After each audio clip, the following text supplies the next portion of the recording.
Welcome to Living the Sweet Life with Azucar.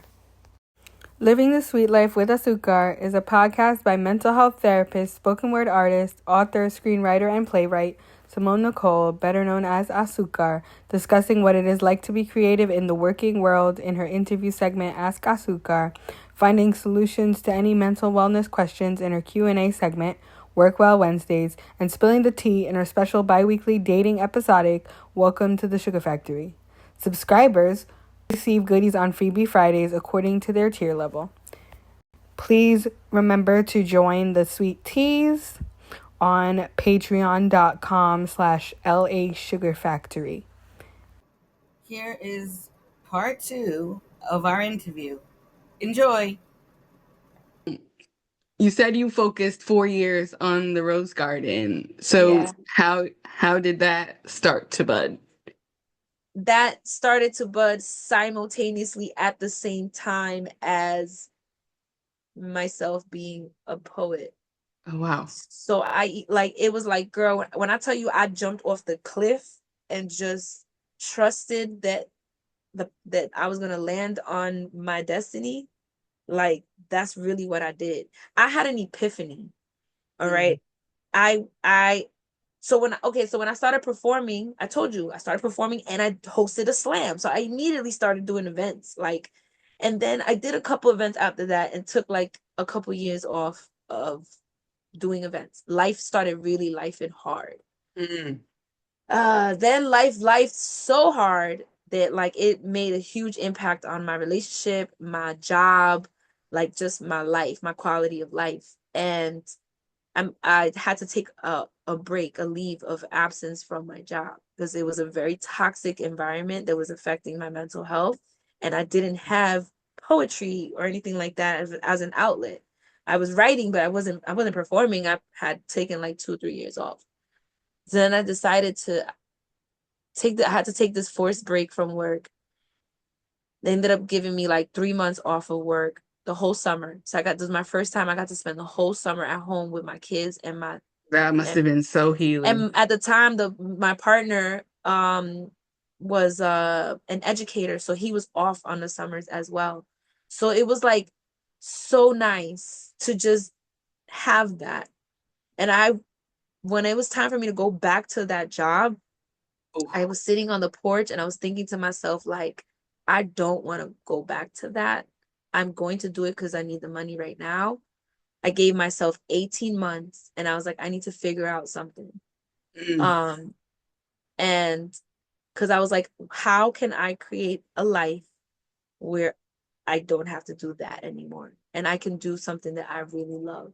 And I sat on that porch and I started thinking to myself, what do I do really well organically and like purposeful?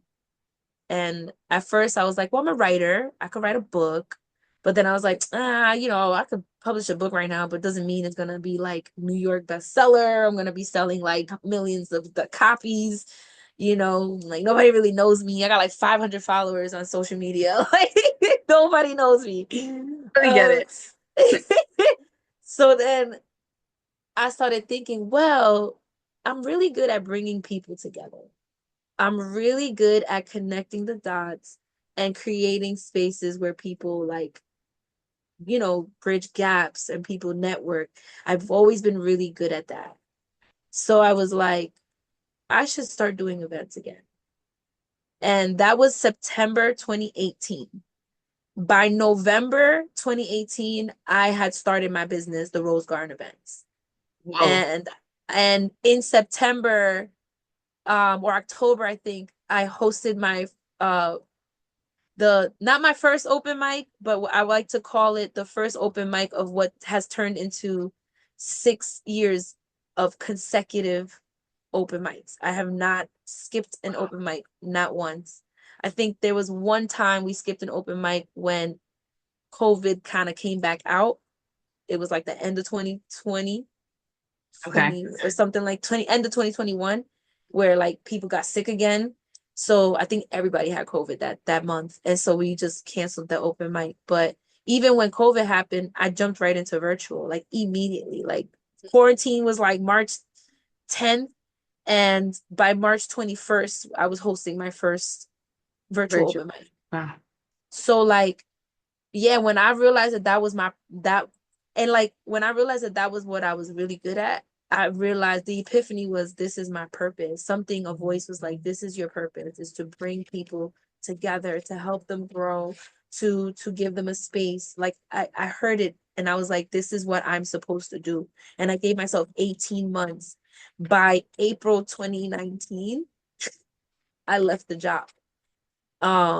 It Yes. wasn't, and it wasn't like I was able, they let me go, but you know, I got unemployment, like I was good for a little while, So yes. Yes. No, you left. You left. You was Yeah, like I left. you were So on the time, and it right, just so happened that they let you go before you hit your mark. right. It was like I said 18 months, and I felt like the ancestors was like, all right, we're gonna give you 6. I see you're 18. I already see you 6. See your 3 months, but I'm gonna give you 2. Right. Like that's just, and I feel like that's when I brought a showcase out. I was always really more into doing showcases, but I kept doing the open mics. I was doing 2 open mics a month, one in the Bronx, one in Queens. And that's where I met a lot of the people that still come to my open mic 6 years later. They still pulling up. I got pictures of them in 2018. Like, yo, you remember Oh this? my Like, gosh, that would totally make me cry. Wow, that's yo, so you awesome. you should have came to the anniversary. I had a I was slideshow. so excited. Yes. Yo, I had a slideshow of pictures of the last 6 years of events, like mad old stuff. And it was just like I actually got to go back and look because there's stuff from like even before I had the Rose Garden, like when I did Mm, events, tried a few doing events before that. But yeah, it was that shit mm, was really cool, man. That shit was really yeah, cool. yeah.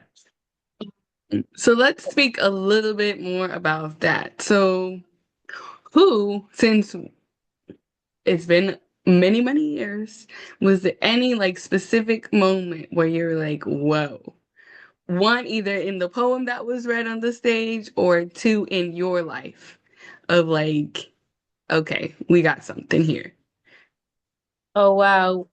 Like, you mean like elaborate a little bit more, like So a for moment like for where you, was it a moment for you, like for your inner voice to tell you like, yeah, okay, we got to keep doing this, or was there a moment where somebody came up with a poem where you were just like, whoa, like, okay, let the stars mm, align and everything open up, like this is needed for the world. oh man. I mean, I gotta think about that one. I You know go it'd be like ahead. that too in my crib. I feel like the moment that night that I went to the New Yorker and performed for the first time 10 years ago, Mhm. um, I feel like that night, mm, no, let me see. You mean after the Rose Garden started? Let me see. Oh my gosh, there's so many moments and memories. It's so like six Pick a years is couple. like, You can pick a couple. yeah, I mean that's what I'm saying. Like that's yeah. I mean, I could say in general, seeing people's when I see people's response to like me offering them a feature opportunity, um, or I mean, there's been so many moments. Well, There's okay, you I'm gonna let you off the hook on that. I'm gonna let you off it's the hook so on that hard. It's because, like, I yeah, mean, when because when it's I just got my like, first feature, yo, I mean, like, because back in the day we had to pound the pavement. It's not like 1 year, then okay, cool. No, it was 5 years of going to open mics like twice, 3 times a week after school at Columbia. I was in grad school at the time. 5 years until I got my first one. So I totally wow. understand the I whole mean, bawling, screaming moment. I did have that moment when I got my first feature, but like for I mean, this is why it's hard. Sometimes it's interesting when I tell my story because like I don't have the typical like experience that a lot of poets experience, you know, like there's so many poets that had to go through the gauntlet of New York slams to finally make it to a Friday night slam. Meanwhile, like I just walked into Brick, signed up for the slam because Jive made me sign up, won the God slam be and got doing it stuff. and got invited to slam at New York Friday Night Slam. And so like people were like, yo, you didn't even go through the Brick was your first slam ever.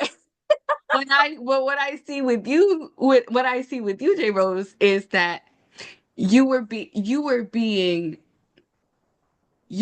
rooted. Yeah. You were being rooted. So when the time came for you to actually sprout, you listened. And that's what Yeah. I want my listeners to understand. You got to be open to the ancestors, open to the Lord, however it is, however it comes to you, and accepting that because they're Right. grooming us for where we're supposed to be. And because you listened, you were 100% ready. Yeah. And so it I looked mean, I like it came out of also nowhere. when it comes to slam, like slam is usually like the what a lot of poets where they start, you know, they start doing slams, they do open mics, they compete and things like that. And that's how they sharpen their pens and all of that. Where like I had already been writing for a long time. I have been Yeah. performing for a few years now. I have been hosting and curating events for a few years now. So when I stepped onto the slam, I was like, I don't even know what I'm doing. I just got a poem. Like I'm gonna say this poem. If y'all like it, then cool. Yeah. You know what I'm Yeah. saying? And it's like they was fucking with it, you know, and like so like it was just yeah, I feel like I needed to that's why that time of pulling away and focusing on the platform, you know, so that I could have a solid foundation, like the rose garden could run itself, you know, in its sense, in the sense of it, you know. But it had to be, I had to turn it around and put time into myself. And when it was time, it was time, It you was time. know. Yeah. Yeah. That's awesome. That is so awesome. So let's jump forward a little bit and talk about the spoken word albums and the Gramminess. Listen, Explain how all of that happened. oh gosh. I mean, honestly, I never would have thought that I would have did a spoken word album. And even publishing a book, it wasn't really stuff that was like on the top of my to-do list. But when I saw that like there was a growing like acknowledgement for the art form in other spaces, I was like, well, that's cool. Other people are acknowledging this art form in the Grammys. That's really amazing. I feel like this is something that I'm open to exploring, you know, and I have the amazing executive producer Sky Zoo, who is the owner of First Generation Rich, which is his label, which is the label I'm signed to. Awesome. Um, you know, I had mentioned to him that um, you know, I was like, I might do this album, thinking about doing this album. He was like, yo, whenever you are ready, let me know. And I was like, all right, cool. I got a couple things. I was actually in the middle of curating my first Legends showcase. So that was a lot of pressure at the time. So I couldn't focus on an album at that time. But as soon as Legends was over, I hit him up and I was like, I'm ready. And I think Legends was in October. So by December, I was in the studio recording, and I usually have a pretty decent like 2 month turnaround. When I say I'm gonna do something, I got like a 2 month turnaround when shit What actually is starts to that? pop off. It's I tell this crazy. is I'm why just I'm telling realizing y'all that. she's like who I want to be when I grow up. Like 2 months turnaround is not me.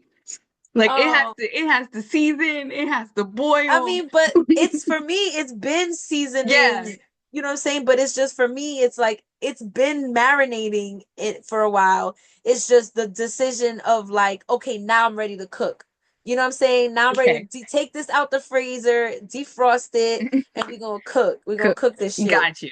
So Got you. like that's why it, you know, tastes so good, you know, so you know, because it's been marinating. Like the album, I had the poems written already. It's not like I had to write new poems. I've been writing Mhm. for over 25 years. It's not like I needed to write new stuff. I had the poetry for it. Same thing with the book. It's not like I had to write a new book. I had I have still got poems that didn't make it to the book. That might, might end up putting Yeah. them in the Same. next Yeah. book. So it's like that part was done already. So Mm-hmm. it's been marinating already. It was just a matter of me like getting it together, Me putting stuff. visiting it and putting it Yeah, in a new revisiting. So, package. I told him I was ready. And of course, like when I say I'm ready to do something, the universe, ancestors be leading the people that are like, okay, she's ready. Now you can meet this person. Now this person can step into your life. Now this person can step out of your life and get out of your way. It really be like that. I see it. I Mm-hmm. see it like that all the time. And yeah, so we did the album. I finished recording the album in like February, and then we dropped the album in March. And then in June, I published the book. I self-published my first book. They're both titled Pieces of My Crumbled Thoughts, the album and the book. All the Y'all need album to cop poems. all of that. Okay, Yes, period. get And that. The that's the album end of is the streaming sentence. everywhere. Okay. Apple, Yes. Yes. Spotify, Tidal is on all the things. It's on social media. You can add it to your reels or your stories and stuff like that. Um, and so then I did the book in June, and all the album poems are in the book, and then the book obviously has like 50 more poems in it. Um, I designed most of the book. I had an editor who helped me with a couple things, and then I had another poet who did the cover for it. And it was collaborative. Like A same thing with the flyer. That's album. a fire cover. I'm just gonna let Yeah, y'all that's for the album and the book, fire. thank you. Okay. I got my books over. I don't And feel I like did it. peep the meme where you were like, I should have leaned harder. But don't worry. Yeah. That's why there's That's gonna be room the for a next next the book. next album cover. I'm gonna be The like, next one. Okay. Period. so Seriously. yeah, and like because now the Grammys created a category, expanded the category to best spoken word album. I was like, yo, F it, I'm gonna go for it. And I had Queen Sheba, who is my mentor now, helped me get into the Recording Academy, get a becoming a voting member. Like she guided me through a lot of that, and like who I would if you would have told me 10 years ago when I was sitting at New York watching her do her poem about her period. It was like I was so mind blown that someone could write about a poem about Yeah. their period. I was like, I could never do that. Anyway, like if you would have told me 10 years ago, like, yo, she's gonna be your mentor one day, like she's gonna help you get into the Recording Academy, like she's gonna be like you're gonna like you literally is like I can call her anytime, you know what I mean? Like she's Yeah. my friend, my coworker, my peer, you know. If you would have told me that 10 years ago, I would have been like, are you stupid? No way. She don't even know I exist. Like I bought her book. She don't care. She's like And I she want out to put this out there for the listeners too, because as J Rose is talking, I'm literally putting my pieces together because she said 10 years ago, right? So 10 years ago was 2015. The next year, I took off poetry for the next year. Like I wasn't doing as much because I then entered film school. here. So so while she's cooking and while Mo was cooking and while Felicia was cooking, getting all their stuff together and like my school's done. Now my peers, my friends now have all of these things and I'm like, all right, Lord, that's what you wanted me to do. You wanted me to get my film stuff together so that when I'm done with that, we all can do these things and we all can big up each other on our platforms doing different things and being amazing. Yeah. And you being a multifaceted artist, like it's really important that you like, maintain like nurturing all the different things that you have interest in, your passions, like explore it all. You don't have to be this one linear art Yeah. form. Like, you know what I'm saying? And sometimes you got to put one art form to the side so that you can like work on the other one. And then now you can come back and with the knowledge from that other space, now you could bring a whole different like outlook and perspective on the next art form because you can see it through a different lens, and that's beautiful. I can't wait. I'm excited. I'm excited. Me I'm excited too, me because too. yes, So I do plan on doing a spoken word album myself, do it, but do it. I Listen, do want to put the little film spin on it too. So I yeah. do it. Here's my advice. Collaborate with other artists. Make sure you're not, you Mhm. put some music on there, have some musicians, some Yeah, vocals if you can, and just, you know, it's gonna be fun. I'm excited. get I'm it excited. out there, and I submitted the project for Grammy consideration, which is like a big deal in itself. I was, submitting my project to basically every recording academy member could listen to my album at that point. You know what Awesome. I mean? So like, I didn't get the nomination, which is fine. Like Queen Sheba's nominated, like my mentor is nominated. Like So that's so lit. You know what I'm same saying? So sentence. it's like That's all. you're saying, like that's all, she's definitely can help me and continue when I try again, she can have some insight and guide me through that process once more. Um, but I wasn't like devastated when I didn't get nominated. I was more like, okay, I was hoping I could, like everyone else probably was like, I was hoping that I could be like that wild card at the end, like, you know, um, but it also, I didn't walk away feeling like my work was any less, you know what I'm saying, or had Mhm. less value, because even like a couple weeks after the voting period finished, I had poets like Black Ice, who's like a legend. He like DM'd me and was like, "Yo, your album is fire." And I was just like, "Oh my God, like, are you kidding me?" He said, Yeah. like, not only does he think my album is fire, but he took the time to Yes. tell me that he thinks my album is fire. Like that meant more to me than like what he actually thinks. The fact that he was like, "Yo, I'm gonna DM her." Like he never talks to me on social media. Like I never met him Here. before. So it's like, yo, for him to hit me up and be like, "Yo, your album is fire," you know what I'm Yeah. saying? Like, even like Sky Zoo, the executive producer, he just dropped the album called Community Service, and he asked me to be a part of the album. So I have a verse on the first song on the album, and a couple of weeks ago, Black Chakra texted me and was like, "Yo, you were on the Sky Zoo album," and I was like, so like, it's just a beautiful feeling to like see these people, these poets, these humans, right? Like that I looked up to for so long as an artist and like had them on this like pedestal because they are incredibly talented. To have those people like I have like direct access to them. You know what I mean? Mhm. Like I can call them, I can reach out to them. I've worked with them, and to see that, like I would have never imagined myself being in this place, I'm like, yo, my contact list is looking heavy right now. Like, what? Yeah. Yes. And that's why I put on my social media a lot. I'm like, okay, on this episode of My Tribe is cooler, dot dot dot dot dot, and I have you guys with your little pictures. I started doing it just randomly because my cousin started singing Whitney Houston, and I was like, wait a minute, okay, this needs to be recorded.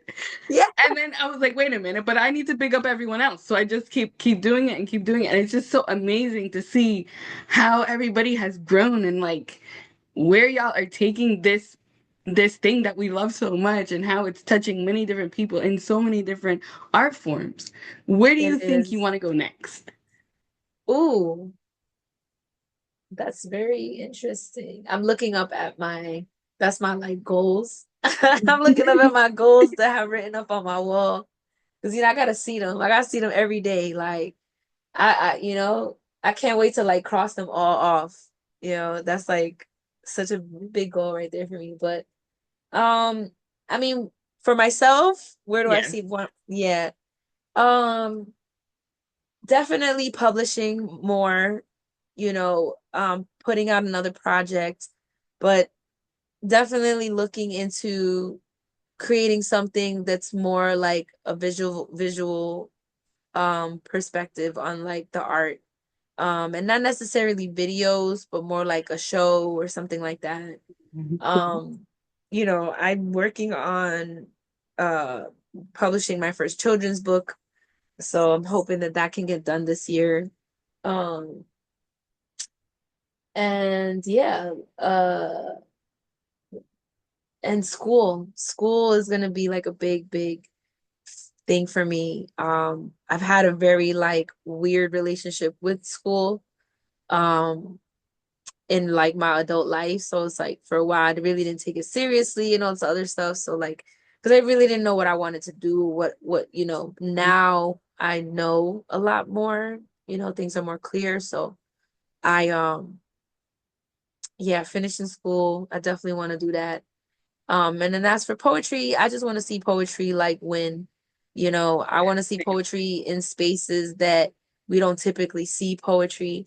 I want to see spoken word get more recognition for the value that it brings to any space. Um, it's a very special art form, but it's a very old art form. Like spoken word is older than like rap, it's older than singing, it's older, like storytelling is like the oral tradition is like rooted in, centuries of our ancestry. So it's like, I want to see spoken word receive like more respect and recognition, like in spaces, and see poets get paid more, Period. make that money. We deserve to get paid just as much as any other artist. You know what I'm saying? Like, just, Represent I one may not when dance while I'm doing my right, poems, right. but, you know, it took a lot to write these words. Yeah. When Brandon Leak won America's Got Talent, I turned to my because we watched it as a family. I turned to my mother and said, "Okay, now I have the right to to say that this is it. Like this is a life, this is a job, this is something that the universe needs, and we need to be respected more." Right. Right. I remember when I met Brandon for the first time. I thanked him for, paving that way and like, bringing spoken word into a forefront that was necessary. And now he's like one of my coolest friends. Like, you know what I'm saying? He be calling me, praying for me over the phone. I'd be like, who does that? Like I love him. Brandon, Absolutely. like, Yes, that is you him. That know, is him. he mailed me Oh a man. coat. He sent me a coat. He has like this brand called Visionary. Hmm. And he had like this coat that he was merch. He's like, oh, I'm sending you something. Like, thank you for everything. Cause he won America's Got Talent, but like, we still gotta take care of him when he comes Yeah. to New York. Like, hey, Oh, what you need? definitely. You wanna go to this open mic? You wanna book here? Like, Yeah. coming out, meeting up with him, grabbing lunch, like, but like I'm Mhm. telling you, this is a part of my life. I never thought like my life would be this way. Like Mm-mm. you met him one time, and this is like after my son watched. I don't know how he found this montage of all Brandon's performances on America's Got Talent, and he was watching it, and I came home, and he was like, "Oh, look, mom, I saw this poet. I think you would you would like his poetry. Like, look at these videos." And "Oh, I know him. That's Brandon Leak." And he was like, Yeah. "You know him?" And I was like, "Yeah." And I was like, "All right, next time I see Brandon, I'm gonna tell him." So then I saw Brandon, I guess a couple months later, and he sent my son a video. He was like, "Give me your phone," and he was like, "Hey, Phoenix, it's That's so Brandon. I just want to say hi, make sure you're behaving and listen to your mom." Like, he's a special soul. He's a yes. And special then he soul. got to meet him. He got to meet him like a little while later. So it's like it's cool, my son, he knows a lot of the poets that like my son has met poets that like some other poets would kill to meet. Like that's the great he has no idea. Like I'm saying, guys, in the beginning, this is why this is the gems. We're getting the gems from like the place.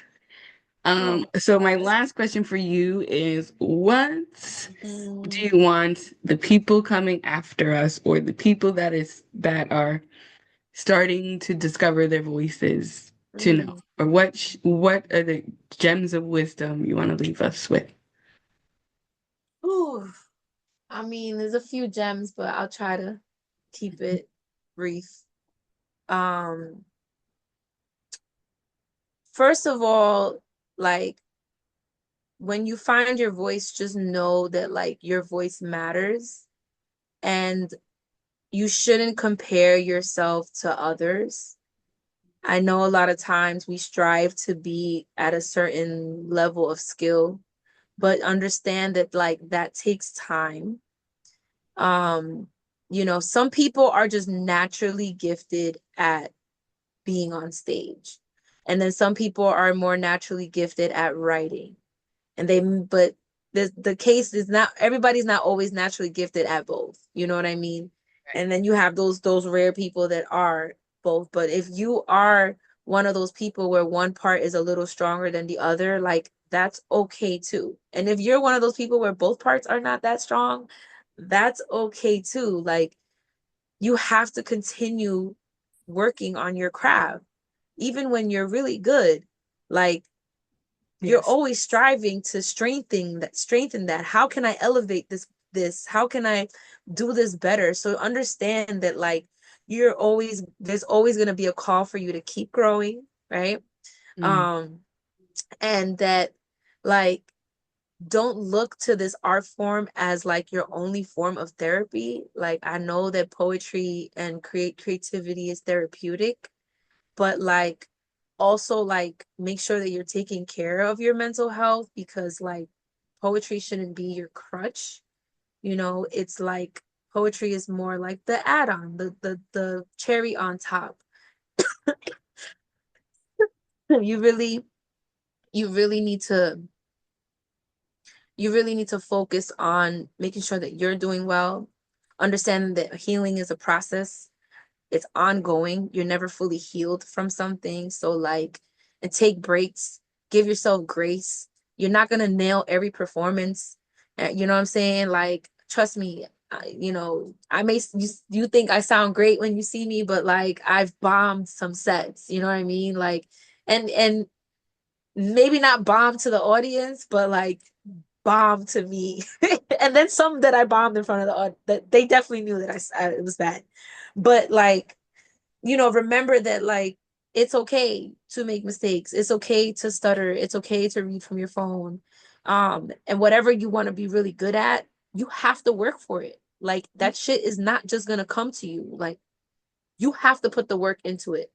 Once you understand like your purpose in life, and you make a conscious decision to pursue that purpose, then like yes, the universe is going to bring you opportunities. But if you're not constantly working on yourself, you're you may be getting in the way of becoming the version of yourself that you're supposed to be for those blessings. You know what I'm saying? For those opportunities to come. That's a good Sometimes you may one. wonder like, yo, I don't know, why didn't I get that opportunity and this person did? Well, maybe you weren't ready for it.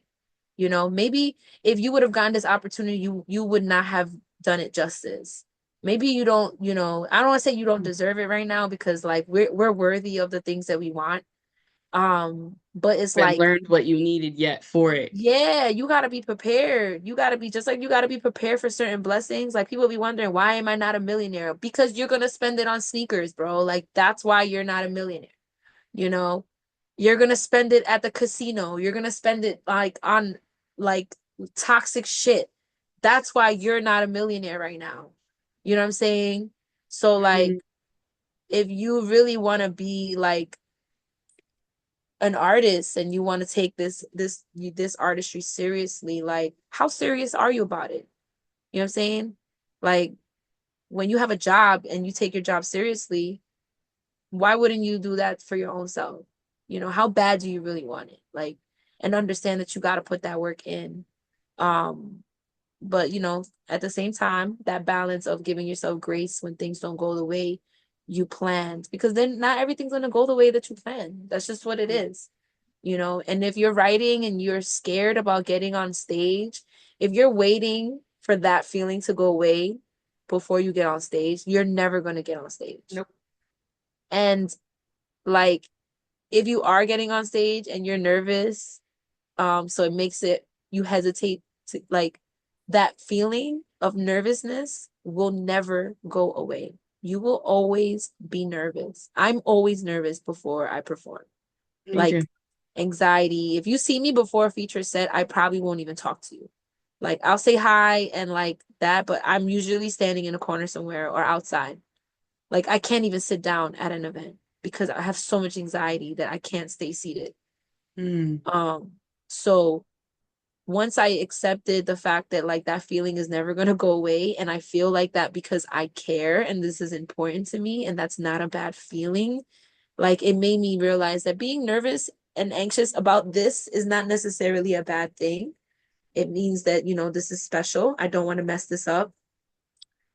And if I do, then I'll be okay still. I'm gonna still survive. I'm not gonna die. So you know what I'm saying? Like that's You got the rest of us to hold you and keep you going. yeah, lean on your community. Lean on your community. And if you need the space for yourself, take the space. Right before this call, I was on the phone with a friend of mine who is on a social media hiatus. And like I called her because I was like, I tried to look you up on IG and I couldn't find you. What's going on? Yeah. Like she was like, oh, I'm just taking a break. I was supposed to come back in the new year, but I'm taking a few more days. I was like, okay, just making sure. And that's But good. like Check up on your people. Check up on your people. Check up on your strong friends. This is my therapy hat going on. Check up on your people. and check Check up, up on your strong not for friends. nothing, Extra double. but like your strong friends, yes, but like even like check up on yourself. You know what I'm saying? Sure. Yeah. Like check in with yourself Check in. because you can get so caught up in the art that like you don't even realize what you're doing to yourself sometimes. So like make sure you check in like, yo, am I good? Like, why am I feeling like this? Why am I writing like this? Why am I writing about this? You know? But yeah, do the work, y'all. Do the work. If you want like your dreams to come true, like you got to do the work and like how bad do you want it?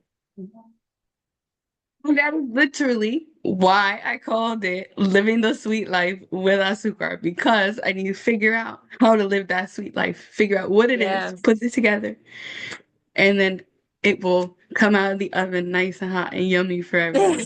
Let it cook. Yes. Yes. So thank you so much, J Rose. You have no idea how blessed Aw, I feel for this space that you were able to grace me with and like to share thank your you. story.